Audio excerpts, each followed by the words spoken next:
ఏ ప్రభుత్వం అయినా ఓ బాధ్యతగా మాట్లాడితే ప్రజలు మెచ్చుకుంటున్నారు. బాధ్యతారహితంగా ప్రవర్తించిన మాట్లాడినా కూడా ఇమీడియట్లీ ప్రజలు గమనిస్తున్నారు. ఆర్థిక పరిస్థితి తెలుసుకొని మాట్లాడితే ప్రభుత్వాలు దేశం ఎంతో బాగవుతుంది. 5 గ్యారెంటీలు 6 గ్యారెంటీలు ఇవన్నీ కూడా చెప్పిండ్రు. ఇవి అసాధ్యమైన గ్యారెంటీలు. ఎందుకంటే ఈ ప్రభుత్వంలో అసలుకు నిధులు లేవు.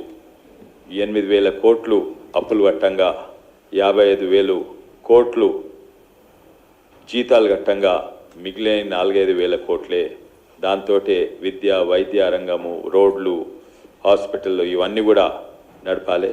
అసాధ్యమైన పరిస్థితి. అటువంటప్పుడు రైతులకు 2 లక్షల రూపాయల రుణమాఫీ అని ఇంతకుముందు అన్నారు. అది అసాధ్యమైంది, మీకు తెలుసు.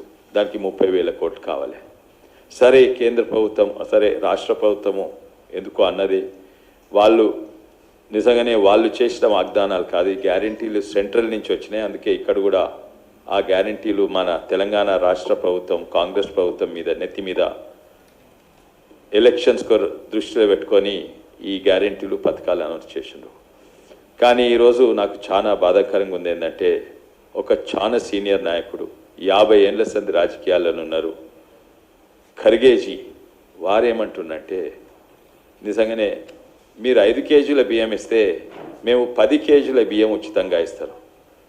దీని కింద ఏమన్నా రీసెర్చ్ చేసిండ్రా, ఏమన్నా స్టడీస్ చేసిండ్రా, దీని వెనుక వాస్తవాలు ఏమున్నాయి, ప్రజల అవసరాలు ఏమున్నాయి, ఇవన్నీ చూసి మాట్లాడుతుండా? చూడకుంటేనే ఉత్తనే వన్ అప్ మెన్షిప్ పట్టారు. నువ్వు 5 కేజీలు ఇస్తే నేను 10 కేజీలు.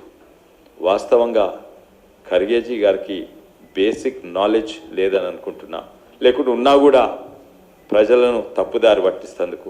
ఎందుకంటే వాళ్ళు 5 కేజీలు బియ్యం ఎవరికి ఇస్తారు, ఎవరు తింటున్నారు అది తెలుసా ఆయనకు? ఇంత సీనియర్ నాయకుడు.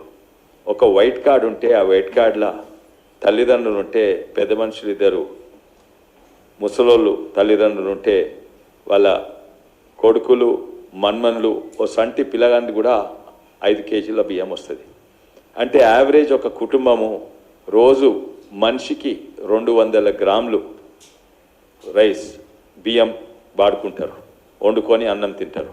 అంటే 200 గ్రాములు ఇంటూ 365 అంటే అవి 73 కేజీలు మనిషికి యావరేజ్ కావాలి భారతదేశంలో.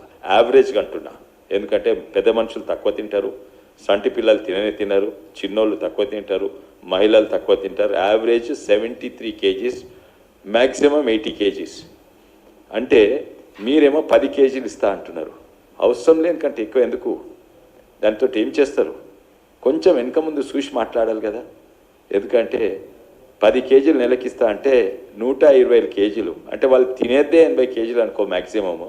అంటే 40 కేజీలు ఏం చేస్తారు? ఎడ్లకేస్తారా, బర్రెలకేస్తారా, కోడి దానకేస్తారా, లేకుంటే దాంతో ఆల్కహాల్ తయారు చేస్తారా? వెనక ముందు చూసి మాట్లాడితే ఇంత సీనియర్ కాంగ్రెస్ నాయకులు తెలివి ఉందో లేదో, జ్ఞానం ఉందో లేదో, సోషల్ స్టడీస్ సమాజం ఏం నడుస్తుందో, ప్రజలు ఏం తింటుండ్రో ఏం తింటలేరో అది తెలవకుండా మాట్లాడు నిజంగానే బాధాకరంగా ఉంది. ఇంత సీనియర్ నాయకులు అట్లా మాట్లాడొద్దు. ఈసారి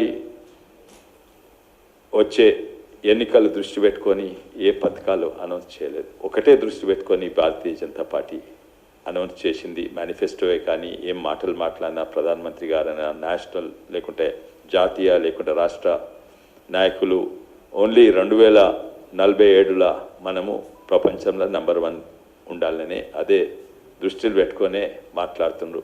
ఏదో రేపు వచ్చే ఓట్ల కొరకు మాట్లాడతలేరు. కానీ కాంగ్రెస్ పార్టీ ఏదన్నా కూడా ఈ అబద్ధం చెప్పే గిన్ని ఓట్లు వస్తాయి, ఇది చెప్తే గిన్ని ఓట్ బ్యాంక్ వస్తాయి అని మాట్లాడుతుండ్రు. అది చాలా దేశానికి మంచిది కాదు, రాష్ట్రానికి మంచిది కాదు, అన్నిట్లో ఎక్కువ పేద ప్రజలకు మంచిది కాదు. మళ్ళీసారి అందరికి ధన్యవాదాలు. ఇంగ్లీష్లో చెప్తే ఇంగ్లీష్ మీడియా ఎవరైనా ఉంటే ఇక్కడ పీటీఐ ఎవరైనా బయట తీసుకు out stage. Okay, thank you. Thank you.